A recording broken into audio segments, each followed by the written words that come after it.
Assalamualaikum warahmatullahi wabarakatuh.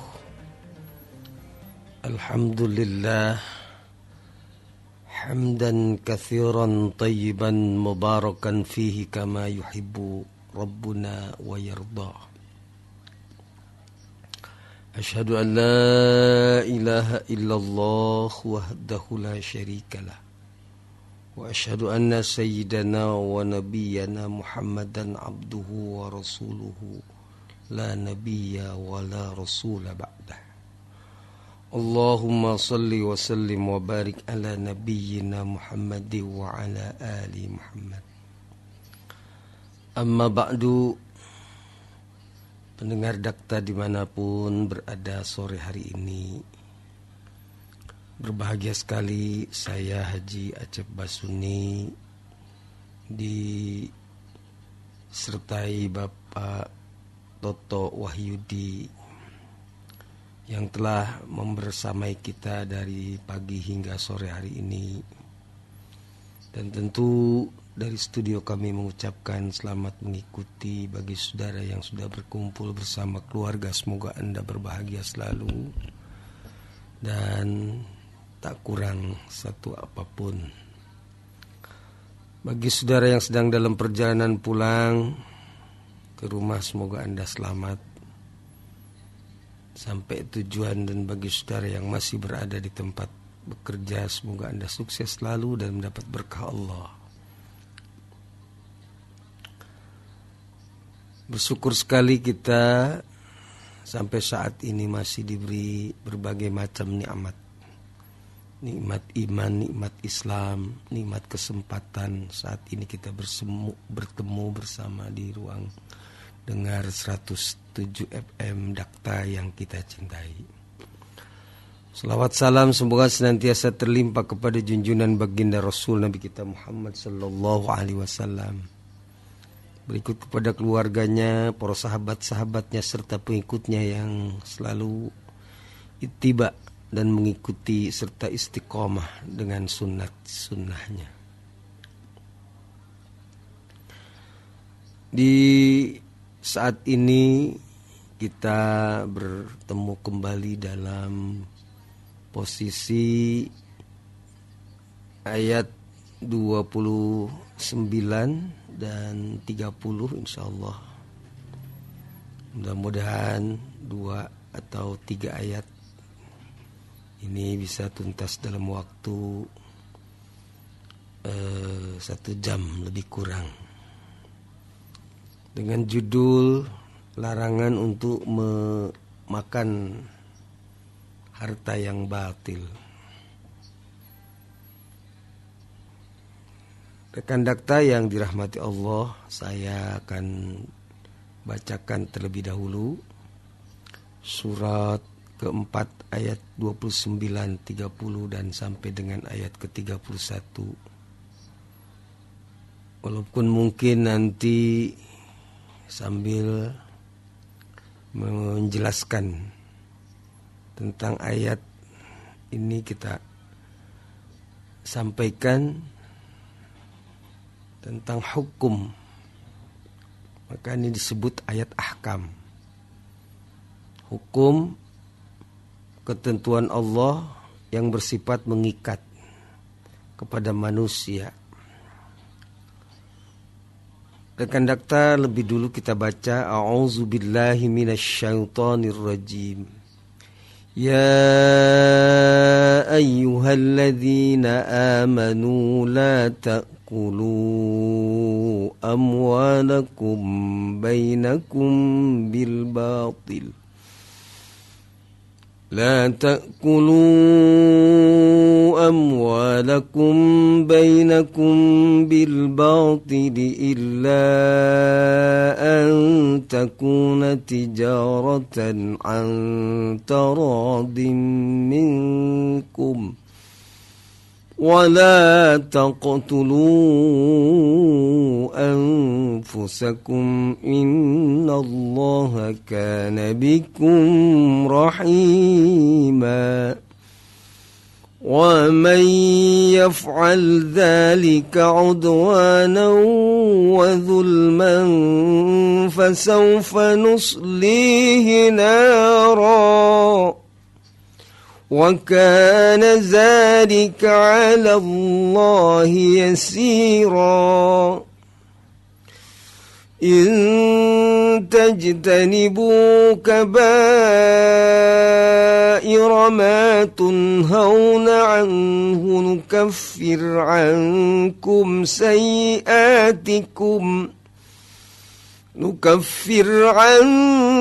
سيئاتكم وندخلكم مدخلا كريما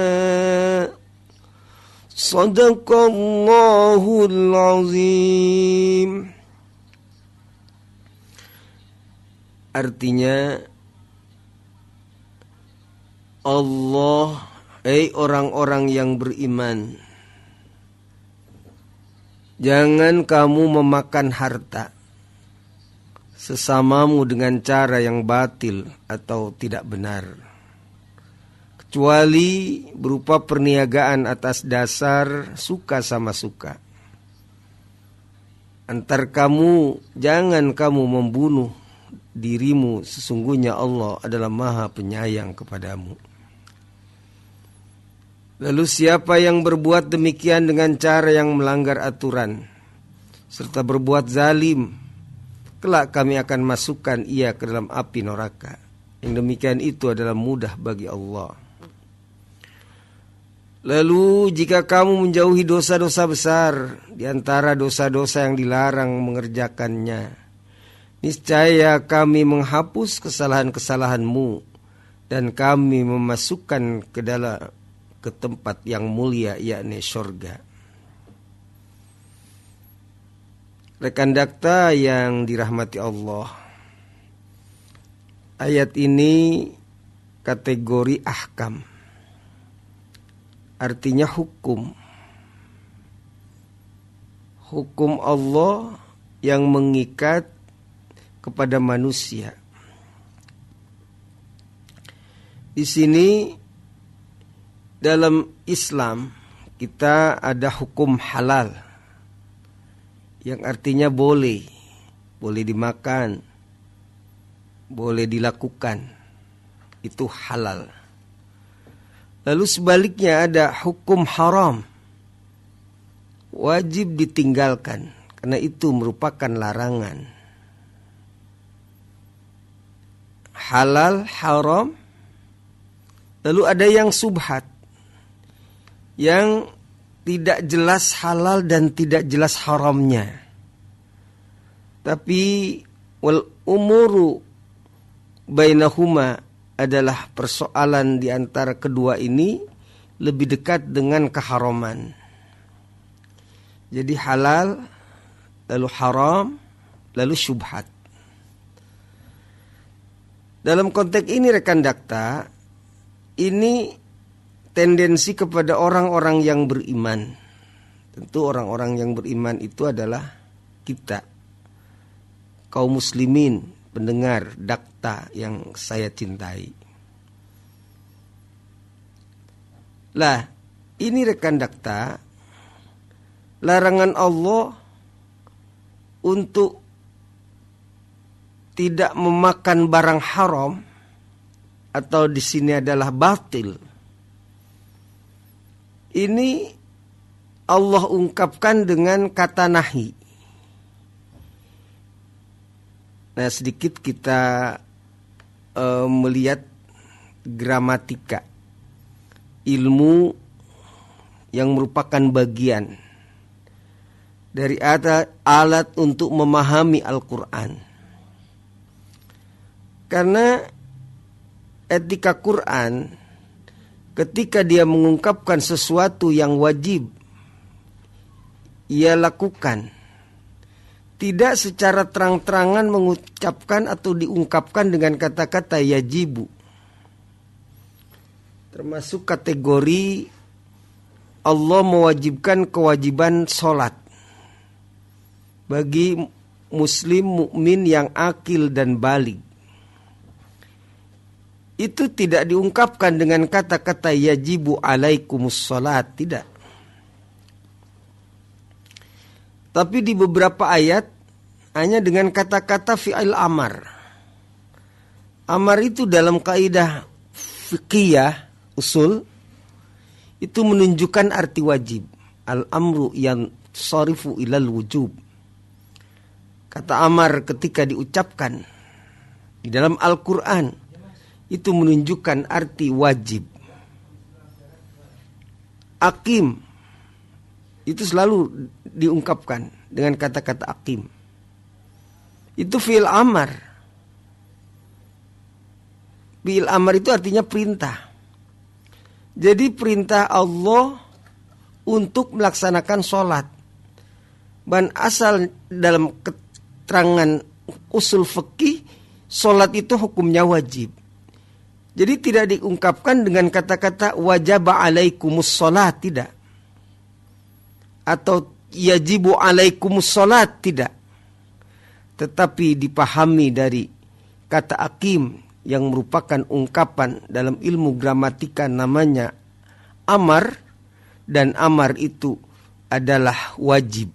Perintah Allah berupa sholat itu wajib hukumnya untuk dilakukan. Nah ini rekan, ada orang yang memahami sangat dangkal tanpa mensertakan ilmu-ilmu lain yang itu merupakan sebuah kelaziman dari Al-Quran.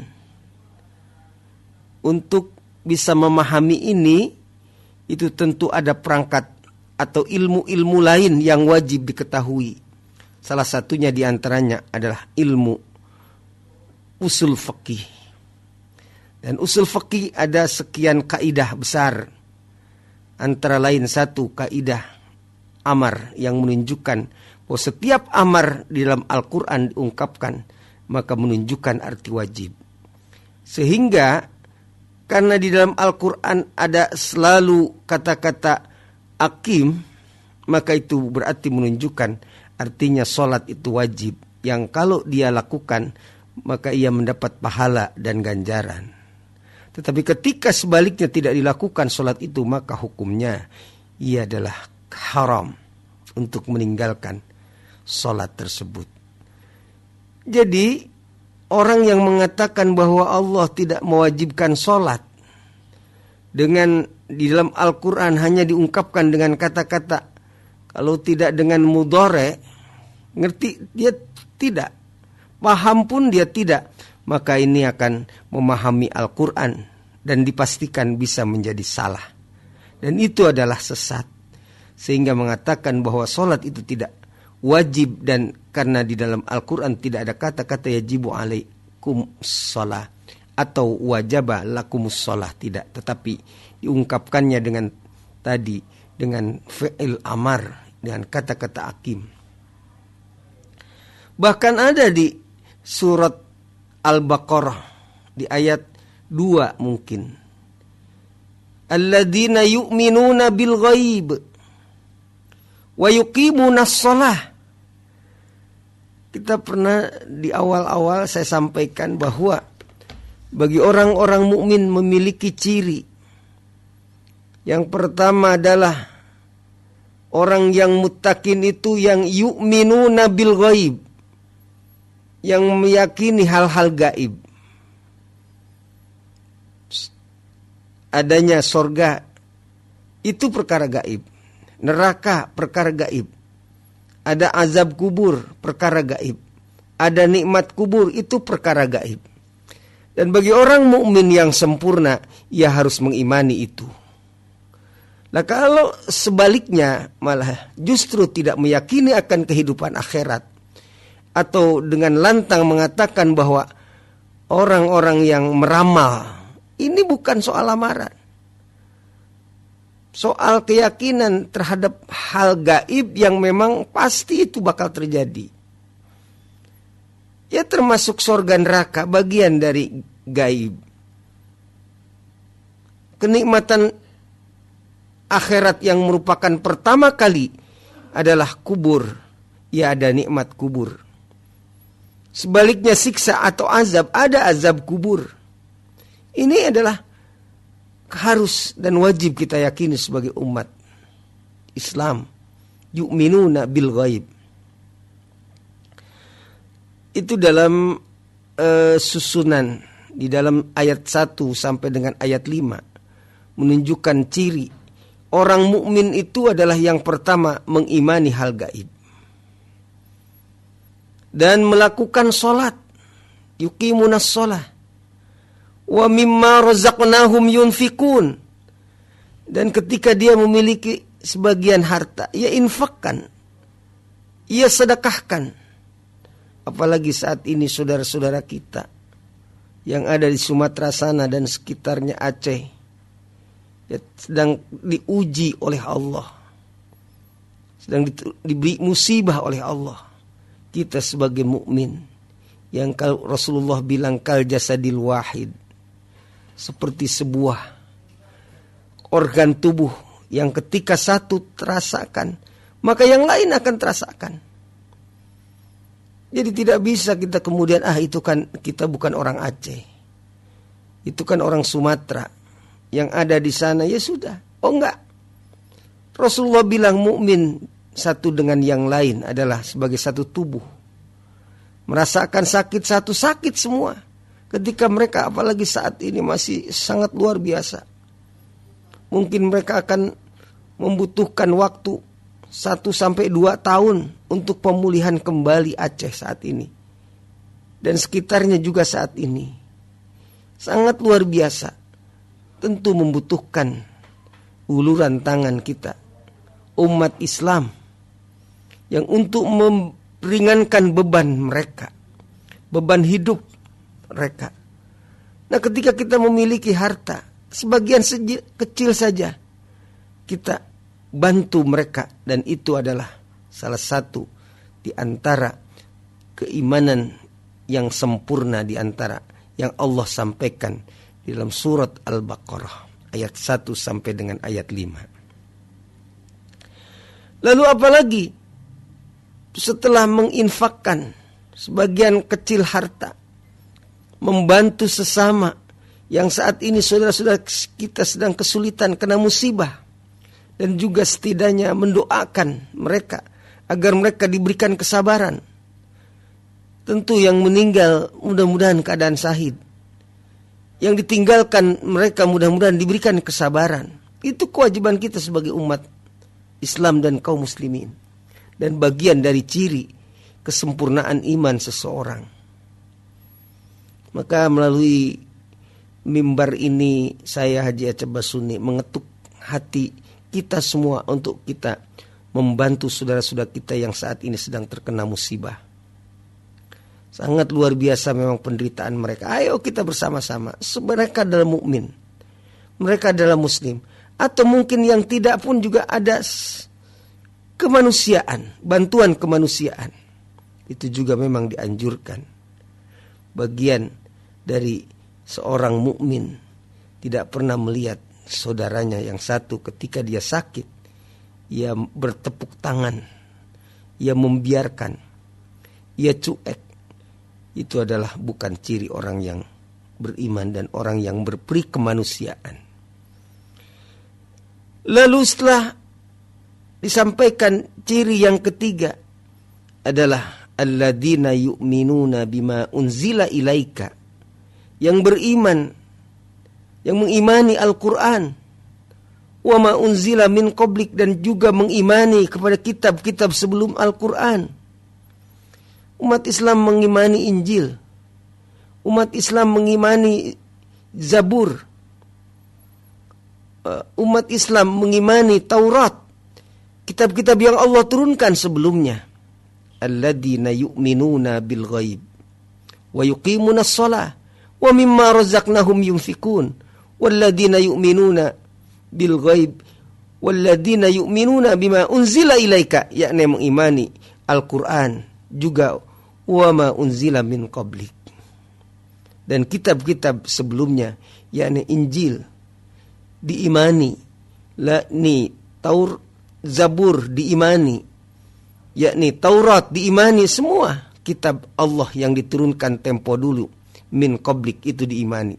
Bahkan tidak sah keimanan seorang mukmin ketika hanya mengimani Al-Quran, tetapi mengimani kitab-kitab yang lain yang Allah turunkan kepada umat-umat sebelumnya. Umat Nabi Musa tentu kepada Injil. Umat Nabi Daud tentu kepada Taurat, diimani. Umat Zabur dan umat Nabi Musa tentu kepada Taurat, diimani. Tetapi memang umat Islam dan kaum muslimin memiliki sebuah keyakinan kitab Al-Quran yang menjadikan pedoman saat ini, yang digunakan, yang dipakainya. Yang lainnya hanya sebatas mengimani. Yang lainnya hanya sebatas meyakini kalau itu adalah kitab Allah yang diturunkan sebelum Al-Quran. Tetapi tentu tidak memegang, memakai. Karena ada hukum Allah yang memang sudah lengkap di dalam Al-Quran. Sebagai penyempurnaan kitab-kitab yang ada dan turun sebelum Al-Quran. Itulah ajaran Al-Quranul Azim. Dan yang terakhir, yang kelima, setelah mengimani Quran dan kitab-kitab sebelumnya, juga mengimani wabil akhirati hum yuqinun, adalah mengimani hari akhirat, hari kebangkitan, atau disebut dengan kata lain hari kiamat.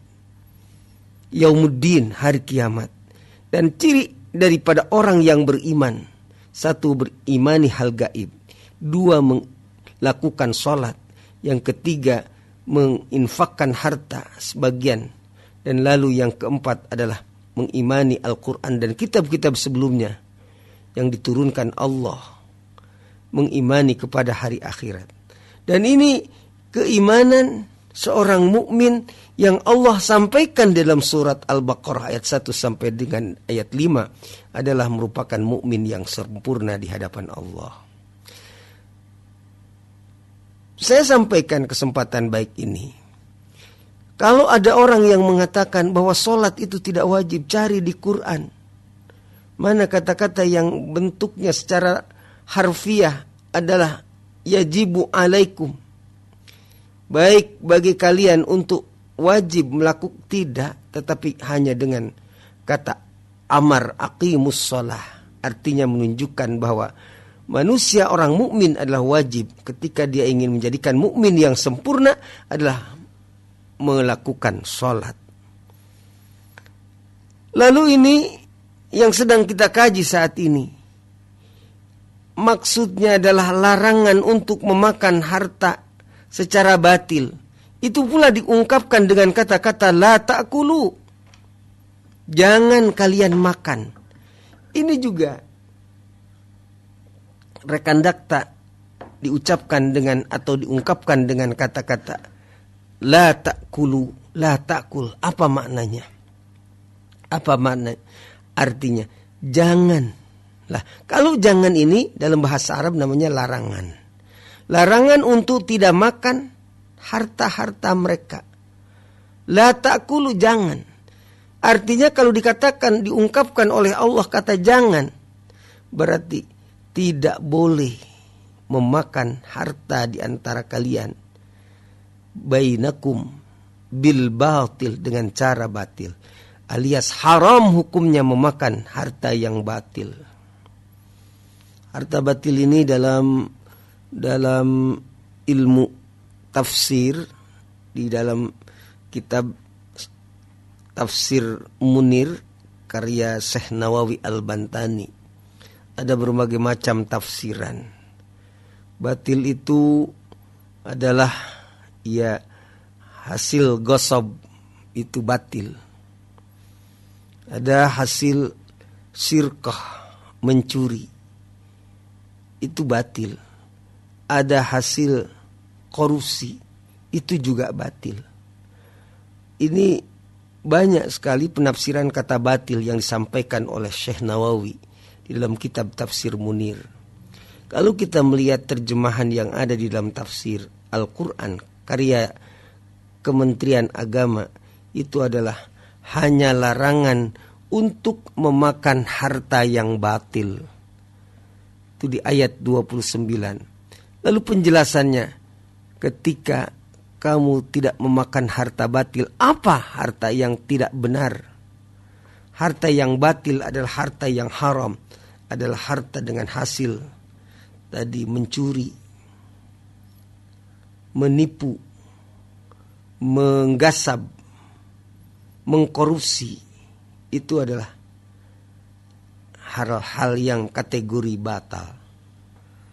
Maka ketika dia sampaikan dalam ayat ini, jangan kamu memakan dengan cara batil, dengan cara mencuri, dengan cara menggasab,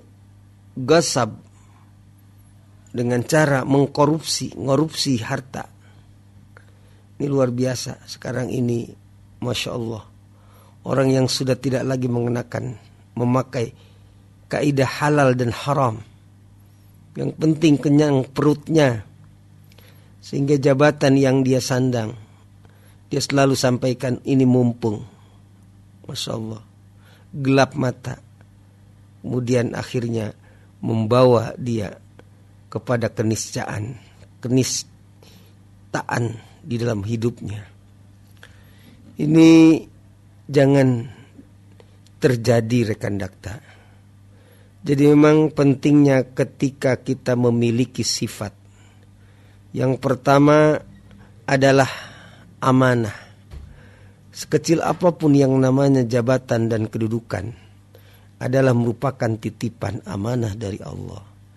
Ini saya sampaikan kesempatan baik ini, tip bagaimana untuk menghindari berbuat zalim dengan mengambil barang orang alias mencuri yang bukan haknya, termasuk mengkorupsi. Sifati, lengkapi diri kita ini dengan sifat amanah. Sekecil apapun tidak bakal kita melakukan hal-hal yang tidak terpuji kalau kita memiliki sifat amanah. Kalau kita memilih, ini adalah kepercayaan publik dari masyarakat. Jabatan ini karenanya Allah akan tanya nanti satu ketika. Maka kan Allah sampaikan dalam sebuah hadis, manusia itu tidak akan terjerembab. Manusia itu tidak akan tergelincir lidahnya. Tidak akan tergelincir qadama abdin. Di mana saat di mahsyar nanti, ketika dia kecuali ditanya bagaimana tubuhnya dicampakkan. La tazulu qadama abdin hatta tus'al an arba'in. Sehingga lebih dulu ditanya oleh Allah tentang 4 hal. Antara lain, min aina iktasabahu, dari mana harta dan kekayaan ini dia upayakan selama hidup di dunia. Ini Allah akan tanyakan. Nah, kalau kita selalu berpikir ini adalah amanah, pada saatnya Allah akan ambil. Pada saatnya Allah akan tanyakan. Di saat nanti akan dipermalukan di hadapan semua miliunan manusia dari sejak Nabiullah Adam alaihissalam. Akan dipermalukan. Kalau dipermalukan di dunia, itu pun juga jangan sampai terjadi. Karena nantinya akan malu anaknya, akan malu cucunya, akan malu cicitnya. Oh, dia anak koruptor, dia anak pemakan, dia anak yang rakus, dia orang ayah daripada orang rakus. Na'udzubillah. Akan diolok-oloki, akan dicaci maki keturunannya, bahkan anak dan cucu kelak akan dicaci maki kalau dia melakukan hal-hal yang tidak amanah. Saat ini juga sedang luar biasa terjadi keprihatinan kita di kalangan pejabat-pejabat yang tentu mereka adalah tidak memiliki sifat amanah. Nauzubillah. Ini bagaimana Allah sampaikan, la ta'kulu amwalakum bainakum bil batil. Salah satu di antara yang batil itu adalah hasil korupsi, hasil yang tidak halal. Maka satu tadi, ketika jadi pejabat apapun, tidak perlu tinggi-tinggi, yang pendek, yang bawah pun. Kalau memang ada sifat seperti itu, tidak memiliki sifat amanah, na'udzubillah, akan selalu melihat bahwa ini adalah ada kesempatan untuk berbuat. Jangan kau tinggalkan. Na'udzubillahi min zalik. Maka sifat-sifat bagaimana seorang pemimpin supaya tidak sampai terjerembab kepada harta yang batil, cara mengambilnya.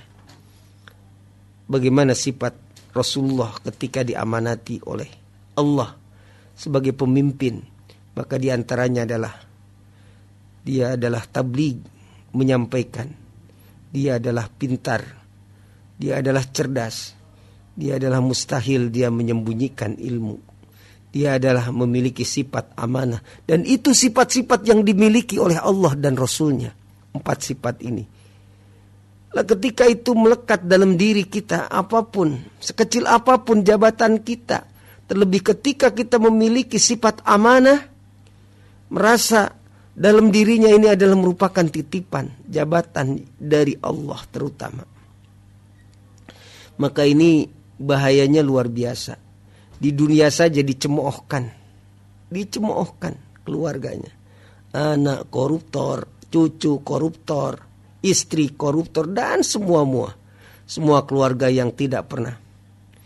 Rekan dakta, kalau di Cina ketika dia melakukan korupsi tahapan tingkat tertentu yang sudah sangat berat, yang harus dia dihukum mati, itu anaknya yang tidak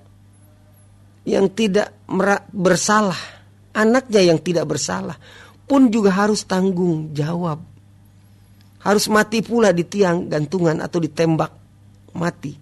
Itu kalau di Cina, rekan dakta. Artinya semua efeknya itu akan berimbas kepada keluarga, istri, anak, dan cucu.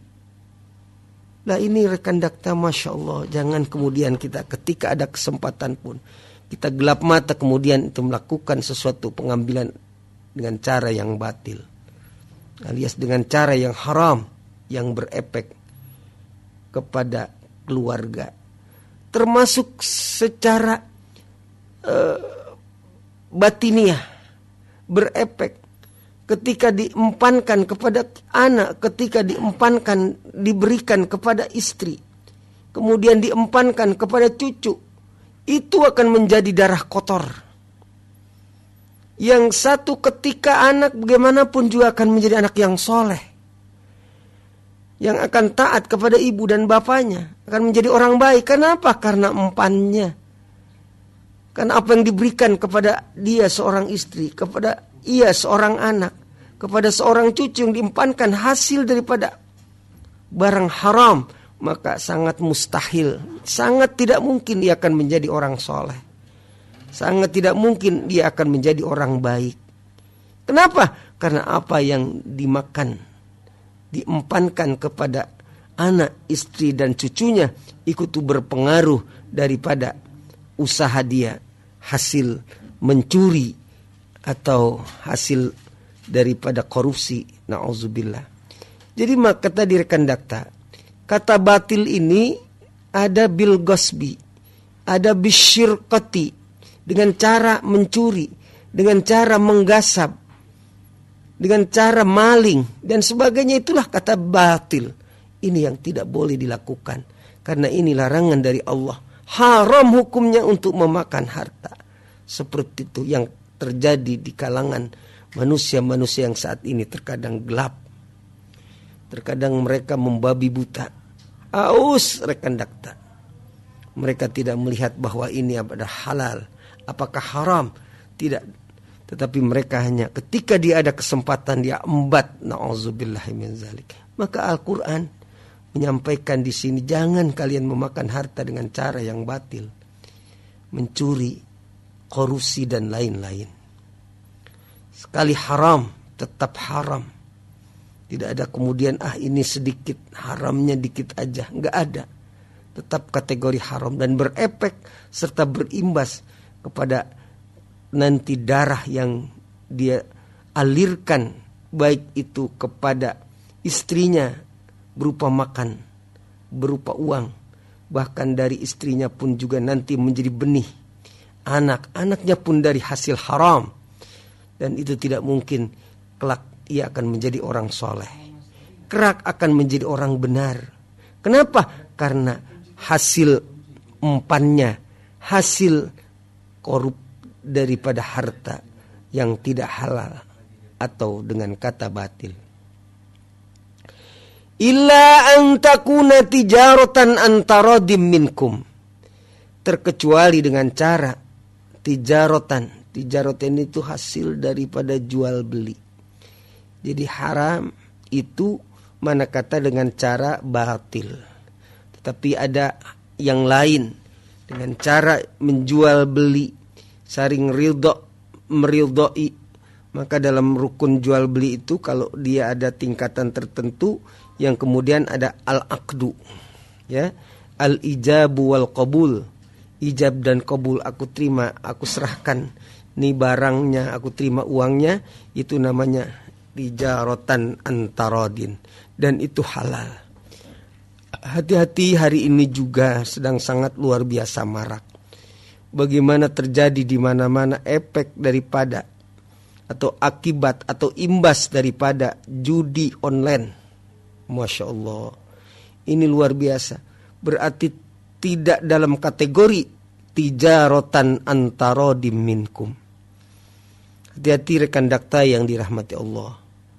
Boleh jadi ini dengan teknologi yang sangat luar biasa saat ini adalah memancing anak-anak kita. Dan boleh jadi memancing kita akan mendapatkan sekian. Berikutnya kalah.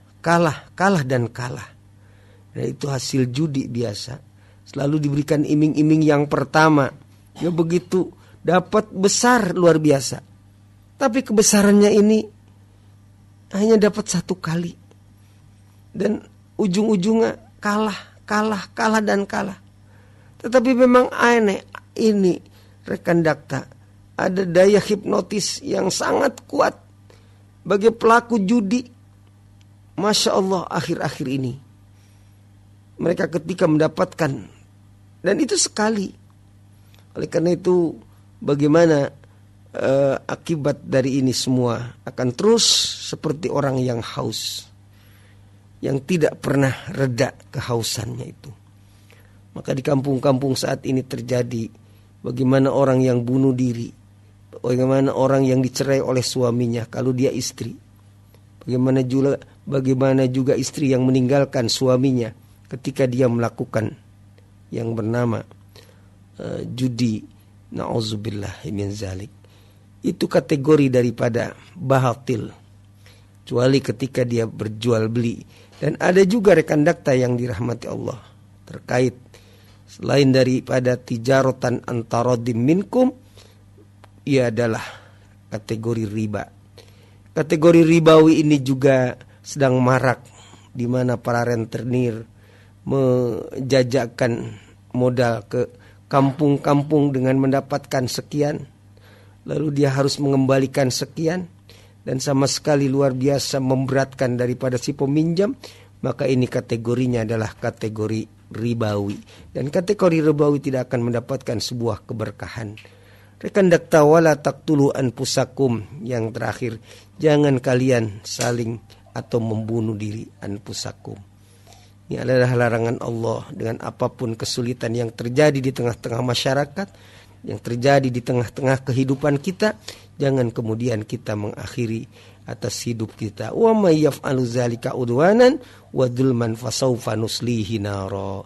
Barang siapa yang melakukan ini semua, membunuh diri, meminum dan memakan harta-harta yang haram, maka ia akan mendapatkan siksa dan berada di dalam api neraka. Na'udzubillahi min zalik. Dan itu semua wa kana dzalika 'alallahi yasira, sangat mudah. Untuk bertobat kita juga mudah sesungguhnya. Tetapi untuk dalam jebakan ini juga Masya Allah jangan sampai terjadi di kalangan kita rekan dakta yang dirahmati Allah. Mudah-mudahan apa yang saya sampaikan kesempatan sore hari ini bermanfaat untuk kita semua, dan yang benar hanya milik Allah. Mohon maaf. Dan insya Allah nanti di minggu yang akan datang kita akan sampaikan ayat-ayat berikutnya. Demikian. Allahul muwafiq. Assalamualaikum warahmatullahi wabarakatuh.